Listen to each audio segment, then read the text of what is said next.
Сколько воды ушло. Это все вот эта река была. Жыхары Мазыра фіксуюць жахлівую з'яву. Рака Прыпяць знікае проста на вачах. Там, дзе раней была вада, сёння толькі сухі пясок. Самы мінімальны ўзровень вады ў Прыпяці фіксуецца цяпер ля вёскі Чэрнічы і складае 126 сантыметраў. Гэта пакуль на паўметра вышэй за рэкордны мінімум 2014 года, калі рака ў гэтым пункце апусцілася до 79 сантыметраў. Самый плохой клёв, когда маленькая вода. Это вам скажут все рыбаки города Мозыра. И старые, и молодые. Потому что рыбе негде останавливаться. Фіксаванае сёлета абмяленне рэк па ўсім Палессе, паводле чыноўнікаў, з'ява прыродная. Маўляў, прычына абмялення – працяглая засуха і дэфіцыт ападкаў. За период с марта по сегодняшний день выпало всего лишь 57% осадков от климатической нормы.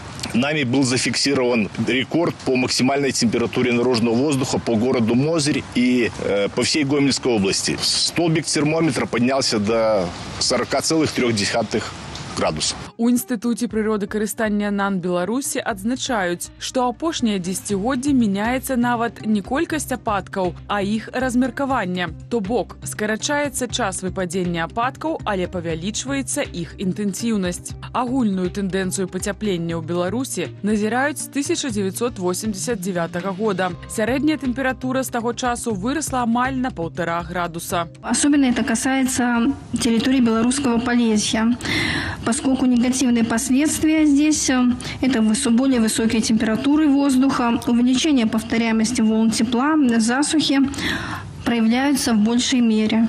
На территории Беларуси и Полесья наблюдается общая тенденция снижения запасов влаги. Засуха прыводзіць да абмялення буйных рэк і на захадзе. У Нямецчыне рэзка змялеў Рэйн, а ў Вугоршчыне – Дунай. На пачатку жніўня вада ў ім апусцілася да экстрэмальных мінус 60 сантыметраў. Узровень вады не быў такім нізкім ужо 40 гадоў. Можа быць, нават даўжэй. Шчыра кажучы, Дунай ніколі не быў такім нізкім. Са з'яўленнем выспаў і падводных камянёў праблемы зазнала перадусім камерцыйнае суднаходства. Шмат дзе яно проста спынілася.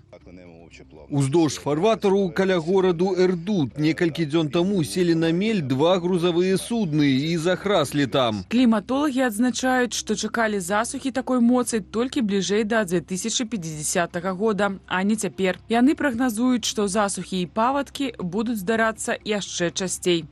Аліна Скрабунова, Белсат. Вяртаемся ў студыю, жывы эфір, я Алесь Залеўскі. Як заўсёды чакаем таксама на вашыя лайкі, калі ласка, дапамажыце нам, калі вам бяспечна. Натуральна. Ну, а ўжо ў нашай студыі цяпер знаходзіцца Сергей Бесараб, вядомы навуковец. Вітаем вас, падруг Сергей.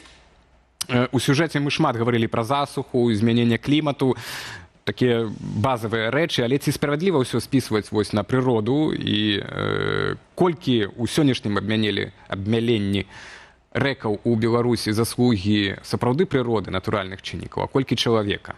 Ну, вось, скажем так, павелічэнне колькасці засухаў фіксуецца прыкладна з 90-х гадоў. Амаль у 2 разы колькасць засух павялічылася не толькі на тэрыторыі Беларусі, але і агулам над рэгіёнам вось гэтым. Умоўна кажучы, а меліярацыя, напрыклад, якую ў свой час рабіў Савецкі Саюз, это 60-70-е годы. Асушэнне балот. Асушэнне балот, так. Тады гэта як бы на тых часоў халодны клімат праводзілася, ніхто доўгатэрміновых ніякіх наступстваў не пралічваў. І вось так атрымалася, што зараз у гэтай сітуацыі, якая з'явілася, якую мы назіраем на тэрыторыі Беларусі, умоўна кажучы, палова антрапагеннага ўздзеяння, то бок меліярацыя падрыхтавала, яна пазбавіла Беларусь абароны ад кліматычных змен. Разумееце? То бок тое, што рабіла меліярацыя, вось гэта выпрацоўкі торфа, меліярацыйныя каналы ірыгацыйныя, гэта проста рыхтавала, пазбаўляла беларускую зямлю абароны ад таго пацяплення клімата, ад кліматычных змен, якія мы зараз назіраем. Вось і ўсё. Але меліярацыя ж адбывалася не толькі на Палесе, але вось што я звярнуў у сюжэце канкрэтна, так, экспертка Інстытуту Акадэміі навук, яна кажа, што менавіта на Палесе найбольш заўважнае зніжэнне запасаў вільгаці. Чаму Палесе, якое мы прывыклі выяўляць краем балот, крыніцаў, вады, раптам становіцца самым уразлівым? Таму што на ўзроўні ААН можа хтосьці не ведае, як бы, да? Але я нагадаю, што на ўзроўні ААН беларускія балоты лічыліся заўсёды пярлінай Еўропы, пярлінай, якая акумулюе водныя рэсурсы. Беларускія балоты гэта нашы піраміды Хеопса, разумееце, як бы, і менавіта на Палесе сканцэнтравана іх большая частка. І вось фактычна гэту пярліну яе разбурылі торфавыпрацоўкай, яе разбурылі меліярацыяй. Таму вось так і атрымоўваецца, што найбольшы удар атрымалі рэкі менавіта на Палесе, бо там была сканцэнтраваная большая частка акумулятараў, тарфяных, вось гэтых тарфяных абшараў, якія знішчаныя ў першую чаргу менавіта там. Ну і, я так разумею, працягваюць знішчацца, таму што прадукцыя, вытворчасць торфу ў Беларусі расце, і там экспартныя вялікія віды, мы знаем, на гэтую прадукцыю. Александр Лукашенко, тут мне падказваюць у чаце трансляцыі, дзякуй спадарству, Вожык Патрыёт, што Лукашенко нават абяцаў ж развярнуць рэкі так з Украінай. Добра, але навошта гэта робіць улады і чаму тое ж самая акадэмія навук, яна ж ведае все, што вот вы расказваеце, вы ж таксама там працавалі, так разумею. Так. Чаму беларускія ўрадоўцы не чуюць акадэмікаў? Я растлумачу вам, таму што сённяшняя акадэмія навук, сённяшнія навукоўцы гэта, як кажуць па-расейскі, временшчыкі. Яны, як і ўлада, працуюць у вельмі кароткатэрміновай перспектыве. Яны не разлічваюць на дзесяцігоддзе. Ім патрэбна зараз выбраць максімальны прыбытак. Торф, драўніна забруджаная радыенуклідамі. Патрэбна выбраць гэта зараз, сёння, бо заўтра ў іх ужо можа не быць. Разумееце? Ну вот, а калі вы там працавалі, такое было, там, до 20-го года? Вельмі рэдка я бачыў людзей, скажем так, выключна рэдка людзей, якія маглі, так бы казаць, мысліць у доўгатэрміновай перспектыве хаця б на 5 год. Стратэгаў. Такіх людзей іх было па пальцах адной рукі. Гэта кадры і эліта, про якую вот, што мы размаўлялі толькі якраз перад вами. Астатнія ў іх меркаванні, умоўна кажучы, месяц, тыдзень, добра, калі не гадзіна. Таму як бы лічаныя людзі маглі глядзець вось у такой перспектыве розныя прымянення тэхналогій, разлічваць як бы. Калі казаць, вось калі эта тэндэнцыя працягнецца, спадару Сергей, і тэндэнцыя вось этой прадукцыі торфа і меліярацыі, якую ажыццяўляюць сёння беларускія ўлады, і вось гэтыя тэндэнцыі натуральныя, глобальныя, кліматычныя, ну, умоўна, это значыць, што ўжо на наступны год будзе яшчэ больш менш вады. Падзення, безумоўна. І падзенне вады ўзроўня ў рэках, як бы знішчэнне там суднаходства, яго і так асабліва там не было, хіба што па Прыпяці. Гэта меншае зло, так бы казаць, таму што гэта ўдарыць у першую чаргу па водным рэсурсам, абмяленне калодзежаў.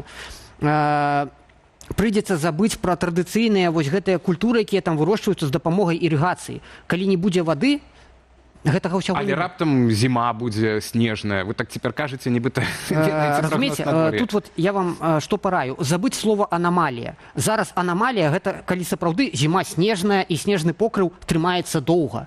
Вось гэта анамалія, а не тое, што мы лічым там залевы нейкія ці яшчэ штосьці такое. Зараз кліматычныя арэлі гэта норма, анамалія, калі наша зіма спакойная. Вот што зараз анамалія. Ці мы можам штосьці яшчэ зрабіць, каб гэта неяк зменшыць так, гэтую хаду, так, гэтую дынаміку гэтых пагаршэнняў? Ці можам, ці яшчэ рэальна штосьці зрабіць? Можам, скажем так, мы вось ідэалізаваныя, мы з вамі, напрыклад, сталі бы міністрамі ў Беларусі і маглі б, конечно, зрабіць. Бо калі ў Беларусі прававы калапс і вось гэта акупацыя народа беларускага Лукашэнкам, да, зрабіць нічога немагчыма. Але калі разглядаць проста варыянты, то, па-першае, што б я зрабіў, каб быў міністрам, напрыклад, аховы навакольнага асяроддзя? Татальная палудзікультура. Татальная палудзікультура, поўнасцю забалочвання. Зачыняем усе ірыгацыйныя, засыпаем усе ірыгацыйныя каналы. То бок проста іх зачыняем, ставім заглушкі, каб яны былі зачыненыя.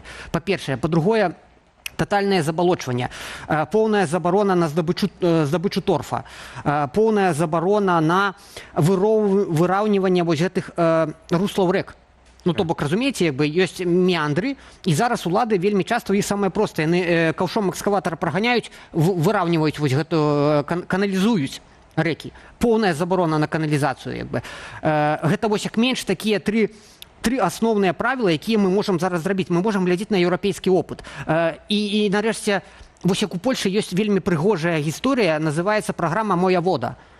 Калі дзяржава дае субсідыі на тое, каб людзі самі ў сваіх маленькіх нейкіх фермерскіх гаспадарках рабілі сажалачкі. каб яны назапашвалі воду, каб яны рабілі мноства маленькіх вадаёмчыкаў, якія агулам трымалі бы ўзровень паверхневых вод. Вось гэта можна рабіць усё ў Беларусі. І можа рабіць кожны фактычна. Ну, можна рабіць кожны, да. Паспрабуйце зараз спытаць у людзей просто, наколькі зараз проста чалавеку ў Беларусі зрабіць сажалку. У тыя гады яшчэ до 20-го, калі я там быў, гэта было просто вар'яцкі. Легальна складана. Вар'яцкі складана. Так.